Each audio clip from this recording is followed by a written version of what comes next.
Assalamualaikum warahmatullahi wabarakatuh. Perkenalkan, nama saya Ahmad Junaid. Saya di sini sebagai owner Mr. Teto.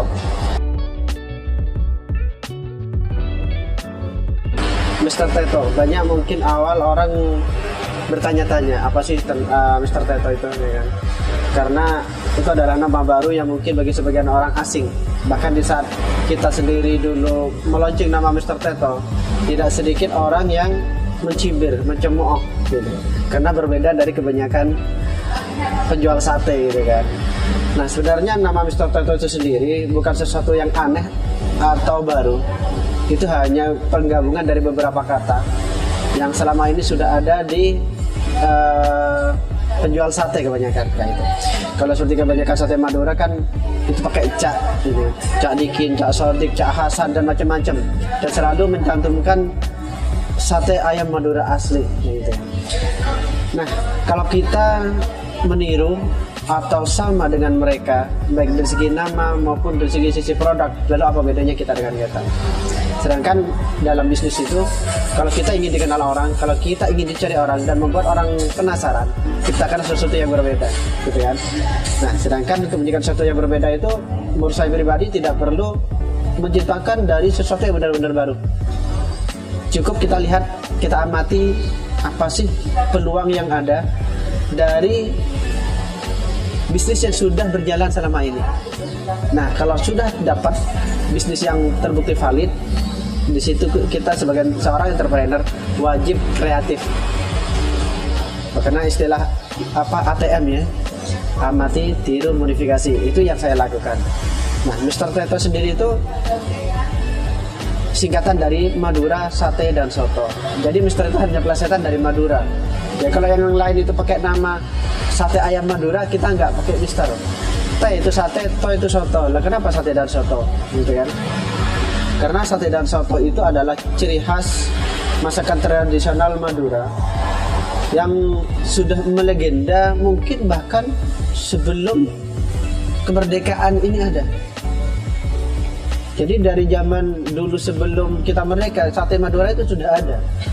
Dan ternyata terbukti valid bertahan hingga hari ini. Bahkan semakin banyak penjual sate di berbagai macam daerah yang selalu ramai dikunjungi oleh konsumen.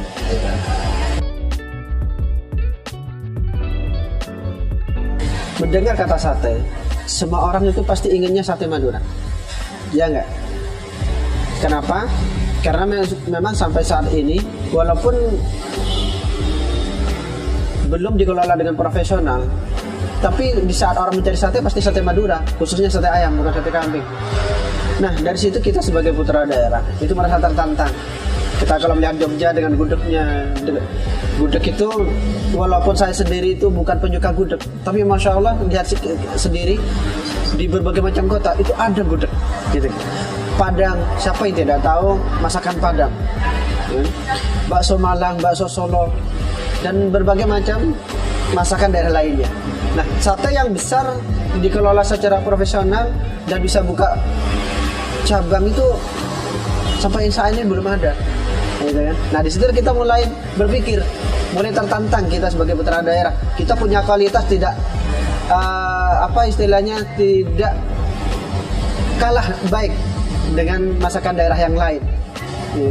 Tapi kenapa belum ada yang mengisi peluang ini? Nah, dari situ kita melihat, ya kan? Sehingga saya sendiri sebagai putra daerah Madura merasa tertantang untuk bisa menghadirkan resto atau tempat makan khusus sate Madura yang layak dikunjungi oleh semua kalangan.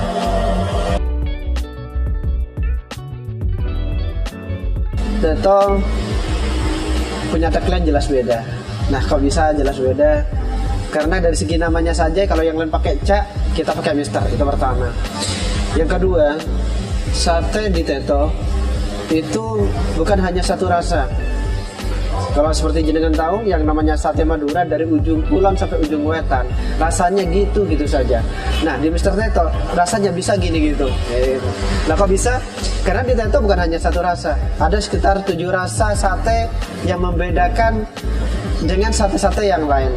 Sehingga konsumen di sini bisa memilih seleranya seperti apa, original, seperti kebanyakan sate yang ada di luar, ya kan? Ada madu pedas, mungkin bagi teman-teman yang mungkin selama ini sukanya pedas sehingga larinya ke penyetaan terus. Di sini itu ada.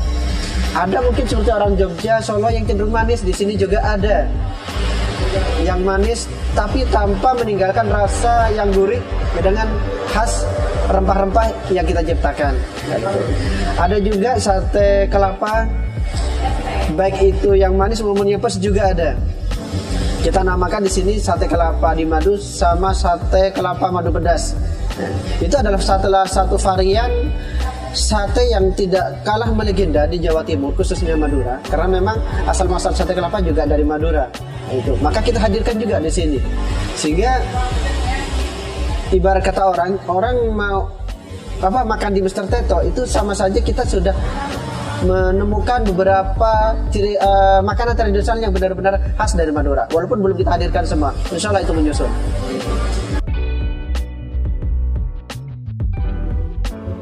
Kita mendirikan Mr. Teto itu kata orang mungkin dipaksa oleh keadaan, karena dulu sebenarnya kita hampir tidak pernah punya mimpi ingin menjadi penjual sate, Mas. Makanya waktu kita awal-awal sekitar 2006 itu merantau ke Jogja, hampir kurang lebih 4 bulan kita keluar masuk kantor mencari lowongan pekerjaan. Mulai dari cleaning service sampai menjadi asisten dokter, sopir taksi, kita masukin semua. Tapi tidak ada satupun pekerjaan yang membuat saya bertahan di situ. Kenapa? Alhamdulillah waktu itu anak sudah 2, ya kan? Dengan hanya mengandalkan gaji antara 200 sampai 500 ribu, apa yang bisa kita lakukan? Gak bisa. Itu pertama. Yang kedua, ternyata jiwa saya memang tidak bisa betah bekerja terlalu lama di perusahaan orang lain atau bekerja pada orang lain. Saya terbiasa bertemu dengan orang, saya terbiasa mungkin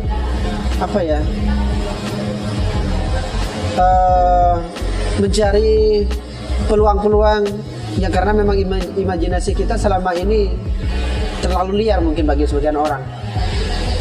Tapi waktu itu karena memang keadaan yang membuat kita harus jualan,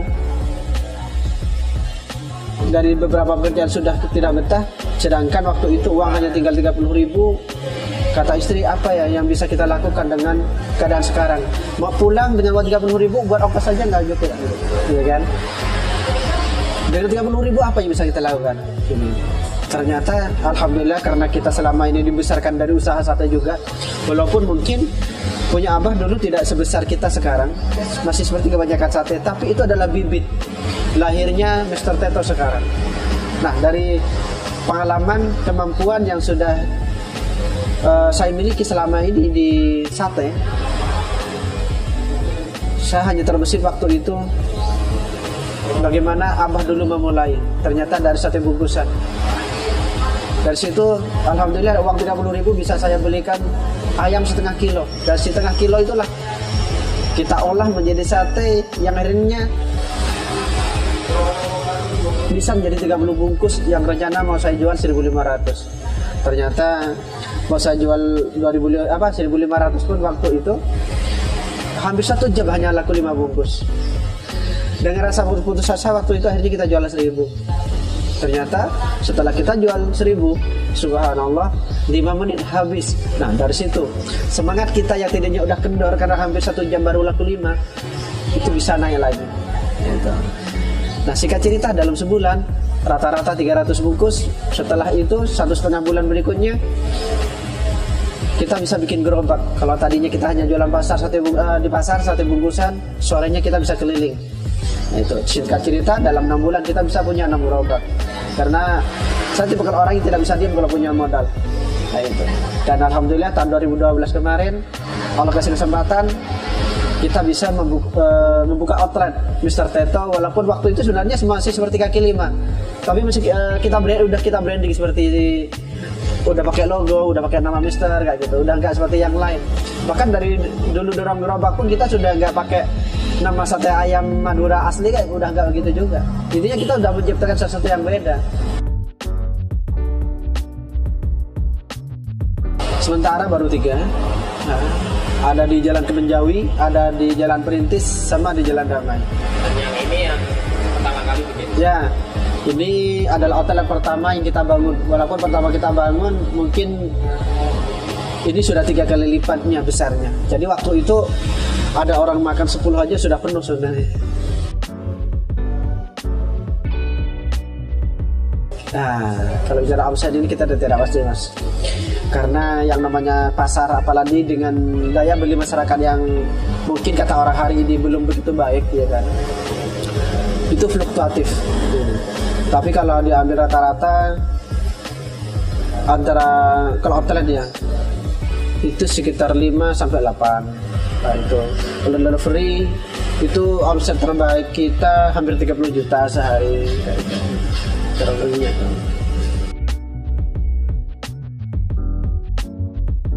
Kalau bagi aku pribadi ya, tidak ada istilah dukanya ternyata, Mas. Nah, kok bisa?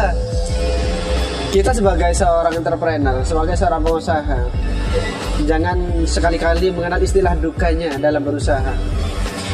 Di saat kita merasakan istilah dukanya, berarti ada sesuatu yang tidak nyaman yang kita rasakan, gitu kan.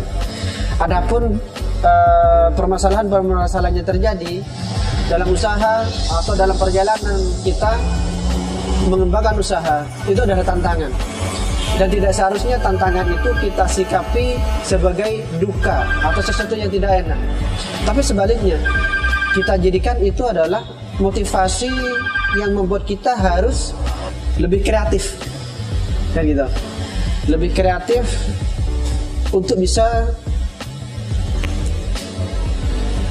mengatasi berbagai macam masalah yang timbul di saat kita menjalankan usaha itu. Jadi dalam prinsip hidup saya nggak ada istilah duka, itu nggak ada, sukanya banyak. Ya, kok bisa? Alhamdulillah dengan kita memberikan usaha, minimal kita sudah menciptakan lapangan pekerjaan bagi orang lain. Itu. Yang kedua, alhamdulillah kalau ada rezeki lebih, istilah dari laba, nggak mungkin dong kita makan semua, ya gitu kan. Nah, dengan begitu pasti insya Allah dari segi sedekah pun insya Allah kita bisa lebih banyak. Yang ketiga, kita bisa mengatur waktu kita sendiri. Misalnya kita mau mengatur waktu untuk keluarga, untuk ibadah, itu yang terpenting gitu. Karena tidak sedikit kalau kita masih terbelenggu dengan aturan-aturan yang dibuat oleh suatu perusahaan, itu tidak sedikit orang yang tidak begitu bebas untuk menjalankan hak-haknya dalam beribadah. Jangankan sunnahnya, bahkan yang wajib pun banyak yang terabaikan akhirnya, ya kan? Jadi orientasi mereka kebanyakan hanya kerja dan kerja. Di besar tetap enggak. Di sini kita tekankan pertama adalah bagaimana caranya tim, ya kan, itu bisa menjalankan yang wajib. Itu benar-benar disiplin, tepat waktu. Kalau bisa ke masjid, walaupun di sini ada yang gantian kayak gitu. Dan alhamdulillah sekarang mungkin hampir 80% tim yang sudah menjalankan duhanya. Nah, itu yang kita kedepankan. Nah, enaknya kita jadi pengusaha di situ, sukanya di situ. Kita bisa mengatur semua sesuai dengan yang kita inginkan. Tentunya keinginan yang bisa membuat kita lebih bertumbuh, lebih baik lagi.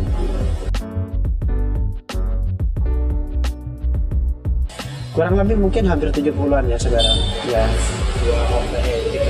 Ya.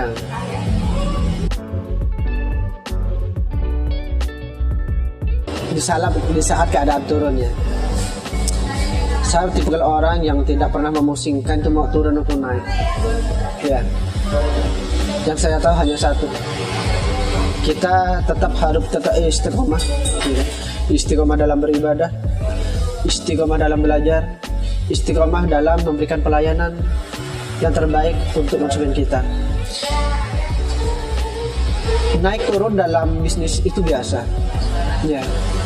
Kalau kita naik terus misalnya atau stabil terus gitu, itu nggak enak. Memang nggak ada kalanya kita harus naik turun. Nah, di saat kita turun itu sebenarnya menjadi alat penyemangat kita, bahkan membuat kita berpikir lebih. Nah, kalau bisa, ya tentunya dong, di saat kita turun, nggak mungkin kita akan membiarkan itu terus terjadi, kan itu. Nah, yang tadinya kita nggak punya ide baru, itu pasti akan timbul ide-ide baru. Bagaimana caranya untuk bisa naik lagi dari kondisi yang kurang begitu baik tersebut. Nah, kalau kita bisa menyikapi berbagai macam keadaan dengan seperti itu, maka insya Allah usaha kita akan terus bertahan bahkan berkembang dari waktu ke waktu.